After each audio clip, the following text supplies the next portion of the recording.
guys, so in today's video I'm gonna be doing a tutorial using the new Jaclyn Morphe palette. This is how it looks. I'm sure that most of you guys have already seen it. There's so many people doing reviews on it, so many people talking about it.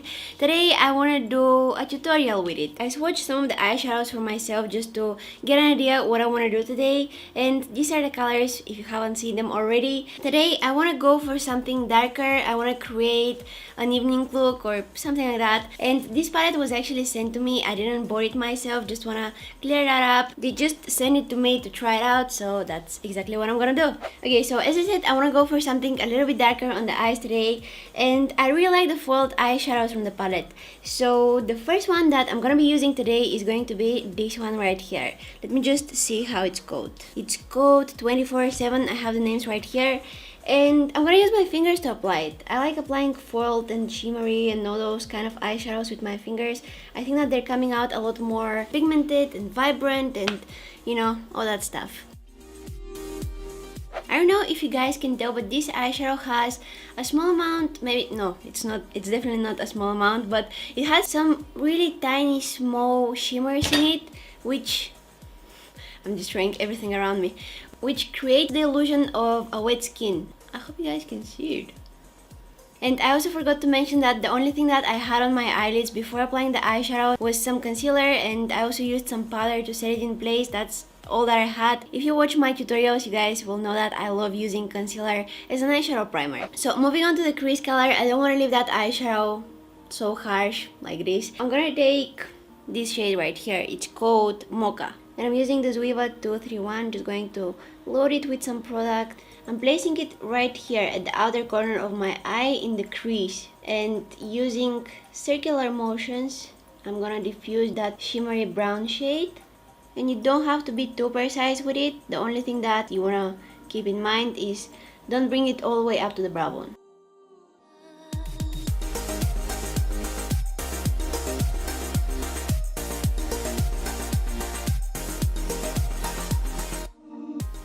Switching to a bigger clean blending brush, this is the MAC 217. I'm gonna take this shade right here. It's called Silk Cream. And I'm gonna use it to diffuse all the edges in the upper crease area right here.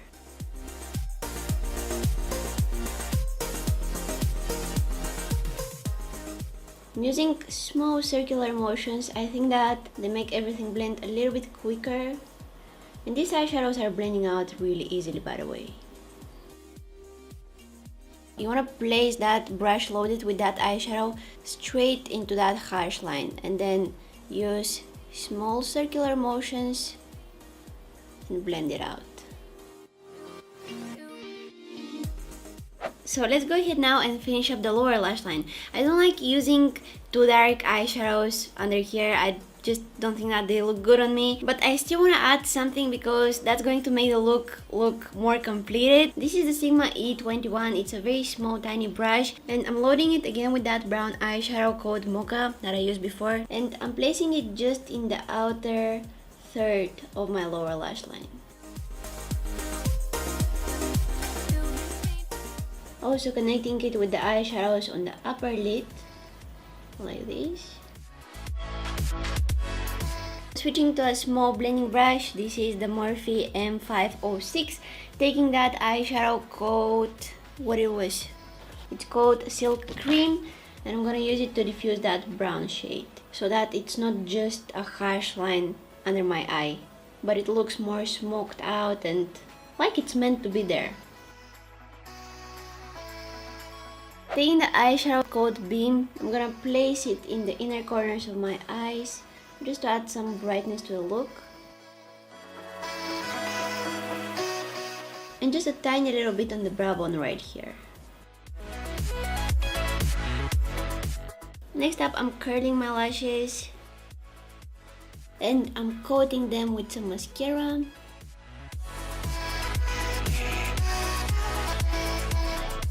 This is the Benefit roller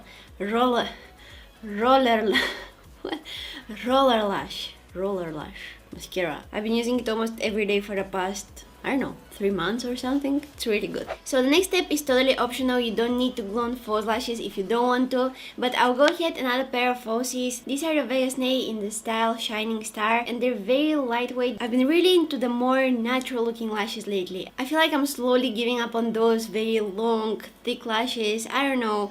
I've been just really enjoying wearing something more lightweight, something more soft on the eyes. So I'll go ahead and glue them on now. Lastly, in my waterline, I'm going with this Makeup Forever color paint. The shade is M56. The color of this is brown. You can definitely go with something like black or white or wherever you like, but I want to keep the colors on the eyes mainly brown. Also, brown in the waterline or as an eyeliner looks a lot softer than black, especially if you're very pale. I'm often wearing brown eyeliner, by the way. I just feel like the black is too black for me sometimes. But yeah, that's just a very nice trick if you don't want your eye makeup to be that intense. And this completes this look, guys. I really hope you like how it turned out. As I said, I wanted to come up with an evening look, something a little bit darker, and I also wanted to keep the things very simple. So I didn't add any eyeliner and I worked with very few eyeshadows. The false lashes are definitely a bonus to this look. If you don't want to wear them, just don't. Absolutely love that shimmery eyeshadow that I have all over my eyelid right now. I think it's my favorite eyeshadow from the whole palette, by the way. No, actually, except for it, I absolutely love the teal one. It's really pretty. I like how the matte shades from that palette are very soft and buttery, very easy to blend, and the foiled one are very shimmery and creamy. I like it. So yeah, let me guys know if you want to see another look with this palette. If you do, just let me know if you want it to be an everyday look, something more colorful, something more intense. Just let me know what you prefer. Other than that, I love how today's look turned out. I think that it's very neutral, and even though it's a little bit dark, it's still kind of wearable because it's not very colorful. Personally, I love wearing brown eyeshadows. So I want to thank you guys so much for watching, and if you like the look, if you enjoyed watching this video, please don't forget to give it a thumbs up and subscribe to my channel if you haven't already. Don't forget that you can also follow me on my Instagram, Facebook, Twitter, and also visit my blog. All of the links will be down in the description box. And yeah, I don't know what else to say. I love you guys. Hopefully I will see you in my next one. Bye!